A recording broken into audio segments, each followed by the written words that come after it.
আরে, ভারতীয় দাদারা কোথায় যাওয়া হচ্ছে? এত ব্যস্ত কেন? আরে বেঙ্গল টাইগার, তুমি আমারে ডাক দিছো? আর বইলো না, খুব প্যারায় আছি। তোমার সাথে জিতছি ঠিক আছে, কিন্তু সমস্যা হচ্ছে কি, খেলা ছিল এক স্থানে, সেই খেলা নিয়ে আসছি নিজের এলাকায়। নিজের এলাকায় নিয়ে আইসা মনে করো যদি কালকে হাইরা যাই, এটা কত বড় যে কথা হবে, এই নিয়ে প্রচন্ড প্যারায় আছি। তো মাঠ তো আমাদের, সেটা ঠিক আছে, কিন্তু যদি অন্য কোনো অঘটন ঘটে যায়, এই কারণে চিন্তা করতেছি আর কিছু করা যেতে পারে কিনা। এই জন্য একটু তাড়ার উপর আছি। তোমার মতো তো রিল্যাক্সে থাকতে পারি না ভাই। তুমি তো রিল্যাক্স, হারলেও রিল্যাক্স, জিতলেও রিল্যাক্স, তুমি তো হারোই বেশি, কি আর বলি।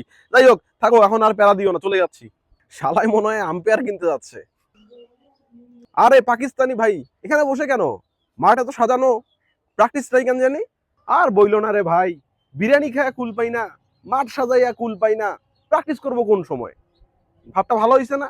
এটাই মেলা, নিজের মাঠে খেলা, যতটুক খেলার ওটুকুই খেলি। প্রথম ম্যাচ তো হারছি, কালকে হাইরা বাইরে চলে যাবো।